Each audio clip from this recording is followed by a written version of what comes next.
Hello, what's up guys? Welcome po sa aking YouTube channel. Ako nga pala yung Kuya Carl. So ang date po ngayon is May 24, 2025.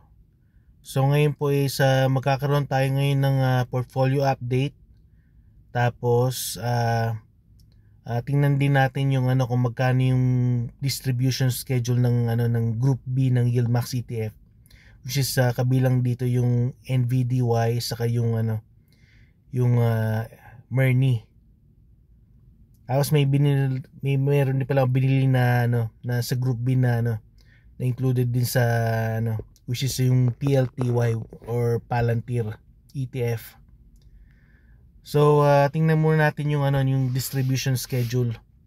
Tapos ang nating review yung distribution schedule, pupunta tayo sa ating topic, yung return of investment, which is return of capital.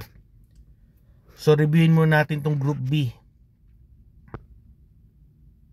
Yan,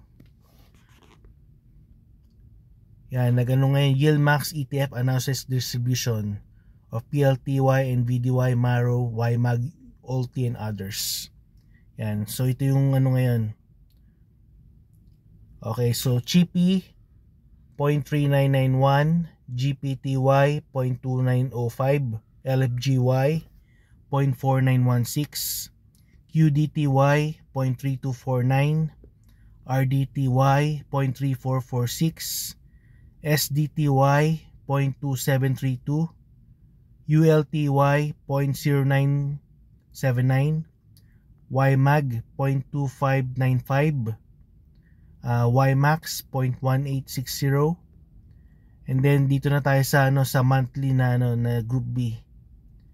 Babo 0.9998, DIPS 0.3528, FBY 0.6369, GDXY 0.3739, JPMO 0.3923, Maro 1.9728, MRNY 0.1215, NBDY 1.6276, and then lastly PLTY, which is $7.0442. So ito yung pinakmataas na na payout ngayon ng dividend, yung PLTY, which is Palantir. So punta tayo ngayon sa aking Wealthsimple portfolio. Tingnan natin yung okay. So ngayon guys, ang account ko ngayon is 31,962.04. So maraming nangyari ngayon kahapon sa stock market. Kasi ang nangyari, itong si Trump, tinreten niya na yung mga US company, which is yung Walmart, tapos yung ang sinabi niya sa Walmart na kailangan is i-absorb nila yung yung tariffs, yung cost ng tariffs. Kumbaga, syempre ang sabi ng Walmart is kailangan nila magtaas ng price kasi syempre yung tariff is tax for kumbaga hindi nila i-absorb yung yung pagtaas ng presyo dahil sa tariffs. So si Trump ngayon nagkakaroon siya ngayon ng mga conflicts sa mga US companies. Tapos secondly, yung Apple saka yung Samsung, papatawan ni Trump ng 25% tax ang mga cellphone pag hindi raw gawa sa sa USA ang mga cellphone. Kasi karamihan ngayon mga ng mga cellphone is gawa sa India. Kaya ayaw ni Trump ng ng made in India na iPhone. So gusto niya sa US ang ang manufacturing ng mga cellphone. Which is syempre pagka ginawa nila ni Trump ng Apple yon, ay tataas ang ng price ng cellphone dahil yung labor cost ng ng phone is masyadong mataas sa US. Kaya ginagawa nila yung phone sa India kasi mababa lang yung labor cost doon. Pero syempre nga naman pagka nilipat nga sa US, kumbaga hindi nagbe-make sense yung ni Trump eh. Kaya ganito, bumagsak ang ngayon ng stock market. Which is tayo namang mga dividend investor, tuloy-tuloy lang tayo sa pagbili. So maraming opportunity ngayon to buy. Yan, no. So ngayon I'm still down, pero ano naman tayo, may natatanggap naman tayong dividends, which is yun ang importante. So ano lang tayo, gather ng shares hanggang sa mapalaki natin to.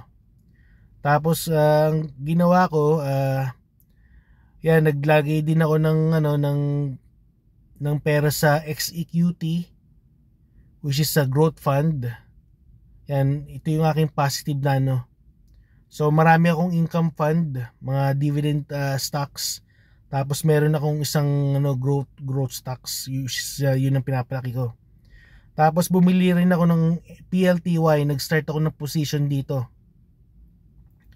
So right now ang PLTY Palantir, mahal ang price niya ngayon. 61.98.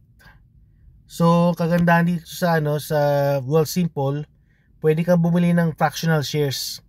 So ginawa ko, bumili lang ako ng $10 worth ng PLTY.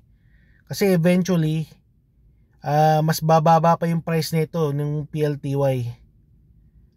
Pag siguro bumaba ng less than $50, baka mas bumili pa ako ng mas marami. Pero as of now, kung ano lang yung makakaya kung ilagay na dito na fund. Kumbaga every kuwari bumaba ng below $60, magdadagdag na naman ng additional na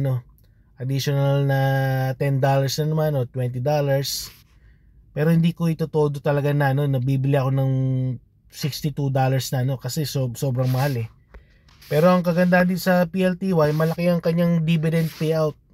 Yung current payout niya ngayon is $7 mahigit. Tapos punta naman tayo dito sa aking non-registered account. Dahil bumagsak yung aking itong aking yung portfolio. So napunta naman tayo ngayon dito sa margin call. Yan kasi naging negative 0.146 ngayon. So margin call tayo ngayon. So hopefully sa next week sana tumaas sana yung value ng aking account para mawala tayo dito sa margin call. Kasi masama tong margin call pagka tumagal tong margin call, pwede nilang i-liquidate itong account mo. Yan, ito lang naman yung account ko. Yan, ito yung mga pinapalaki kong account. Pero hopefully sana sa Monday tumaas yung stock market ulit. Tapos susunod natin gagawin, punta tayo sa ating topic. So punta tayo dito sa notes. Okay. Dito tayo sa return of capital, which is return of investment. So strategiya ng high yield investor. Karaniwang sinusunod ng mga investor ang planong ito para mapalaki ang kita. Yan. Pangunawa sa return of capital, isang masusing pag-aaral.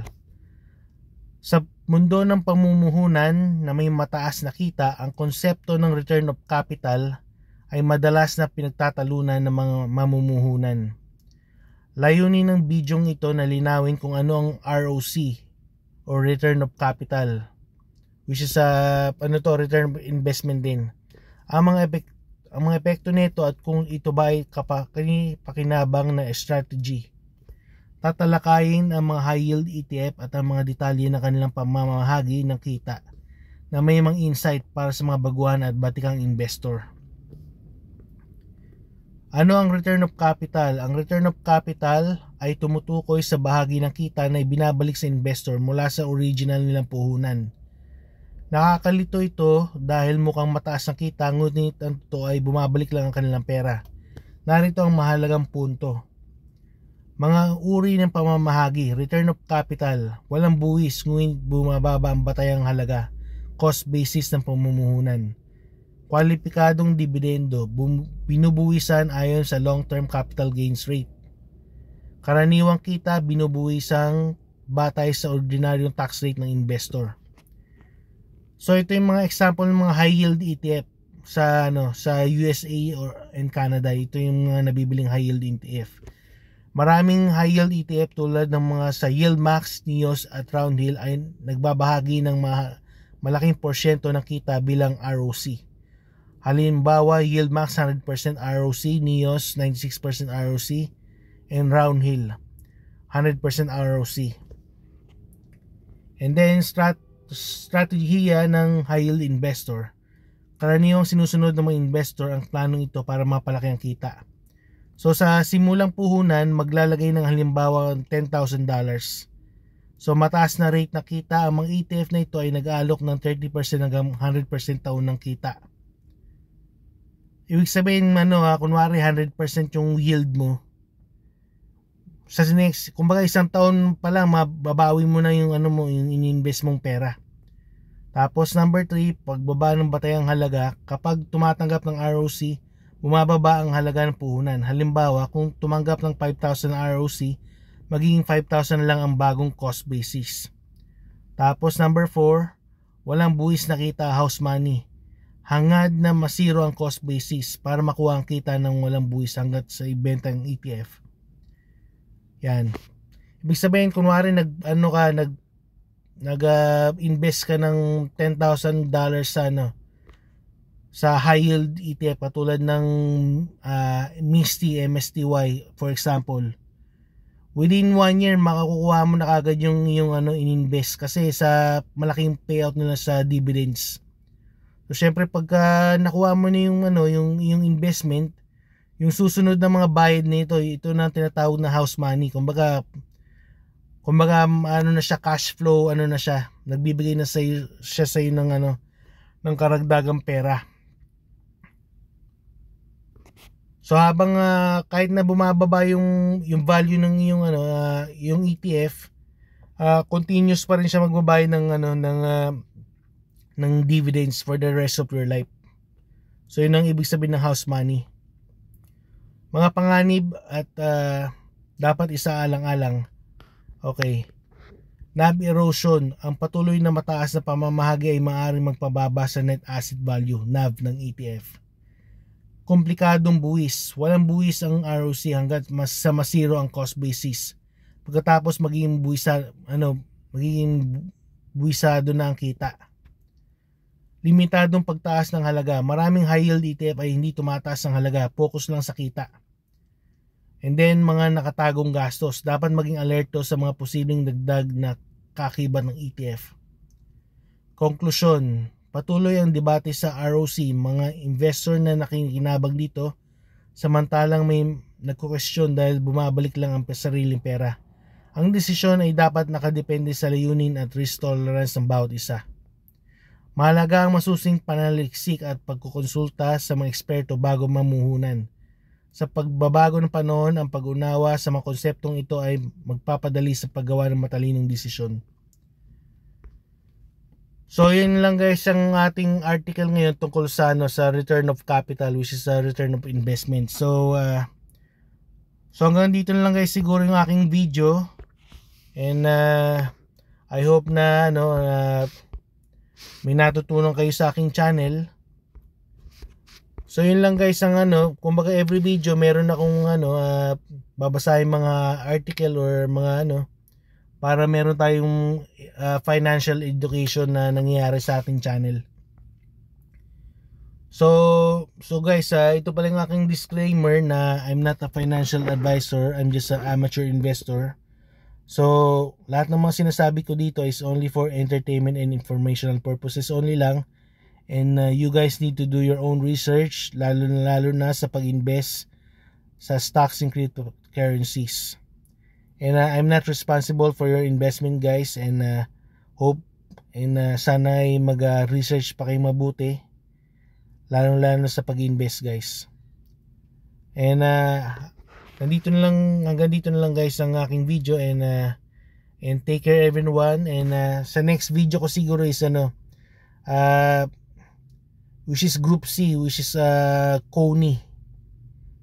Yun ang ating di-discuss sa next video natin. And siguro i-calculate din natin kung magkano yung aking kinita sa aking sa buong May ng dividends.